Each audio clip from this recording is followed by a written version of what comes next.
বইমেলার প্রথম শিশু প্রহরে রং তুলিতে রঙিন হয়ে ওঠে বাংলা একাডেমি প্রাঙ্গণ। সকাল থেকেই অভিভাবকদের হাত ধরে মেলায় আসা শিশুদের ভিড় ছিল চোখে পড়ার মতো। তাদের কলকাকলিতে মুখর হয়ে ওঠে পুরো এলাকা। তবে এবার জনপ্রিয় শিশুতোষ অনুষ্ঠান সিসিমপুর ও আলাদা কোনো সুনির্দিষ্ট শিশু চত্বর না থাকায় শিশু ও অভিভাবকদের কণ্ঠে ছিল আক্ষেপ। দর্শক আরো জানাচ্ছেন জুলিয়া তানহা। রঙিন আঁচড়ে মগ্ন শিশুদের পৃথিবী। কেউ আঁকছে ভাষা আন্দোলনের প্রতীক, কেউ মহান মুক্তিযুদ্ধের বীরত্বগাথা, কেউ বা নিজের চোখে দেখা সবুজ প্রকৃতি ফুটিয়ে তোলার চেষ্টা করছে। কারো তুলিতে উঠে এসেছে স্বপ্নের আগামীর বাংলাদেশ। শিশুদের এমন কর্মব্যস্ততার মধ্য দিয়েই অমর একুশে বইমেলার দ্বিতীয় দিনে বাংলা একাডেমি প্রাঙ্গণ উৎসব মুখর হয়ে ওঠে। চিত্রাঙ্কনের পাশাপাশি ছিল কবিতা আবৃত্তি ও সঙ্গীত প্রতিযোগিতাও। ছবি আঁকলাম, বই কিনলাম, আমি একটা সূর্য, গাছ এরকম একটা দৃশ্য এঁকেছি। আমার খুব ভালো লাগলো, আমাদেরকে বাংলা একাডেমি এত সুন্দর সুযোগ আর এত সুন্দর পরিবেশ করে দিয়েছে।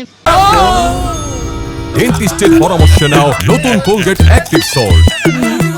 খোকন হাসে ফোকলা দাঁতে, চাঁদ হাসে তার সাথে সাথে, কাজল মিলে শাপলা আসে হাসে, সবুজ ঘাস খলসে মাছের হাসি দেখে হাসেন বাতে আসে। বই দেখেছি, ড্রয়িং দেখেছি, অনেক কিছু দেখেছি। তবে এবার মেলা প্রাঙ্গণে ছিল না শিশুদের অন্যতম আকর্ষণ সিসিমপুরের ইকরি, হালুম কিংবা টুকটুকিদের উপস্থিতি। তাই কিছুটা অভিমান ঝরে পড়ে শিশুদের চোখে মুখে। আগের যেহেতু বইমেলার অনেক মজাটা ছিল, সিসিমপুর ছিল, দেন ছবি আঁকা অনেকগুলো অ্যাক্টিভিটি ছিল।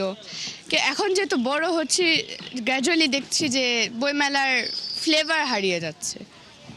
যেমন সিসিমপুরটা নেই, চিত্রাঙ্কনটা করেছে ঠিক আছে, কিন্তু এবার একটু ব্ল্যান্ড লাগছে। ড্রয়িং করেছি শহীদ মিনার।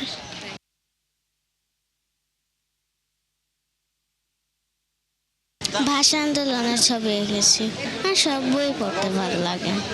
সিসিমপুর বা আলাদা চত্বর না থাকলেও সকাল থেকেই বাবা মায়ের হাত ধরে মেলায় আসা শিশুদের ভিড় ছিল চোখে পড়ার মতো। চিত্রাঙ্কন শেষে অনেককেই দেখা গেছে নতুন বইয়ের খোঁজে স্টলগুলোতে ভিড় জমাতে।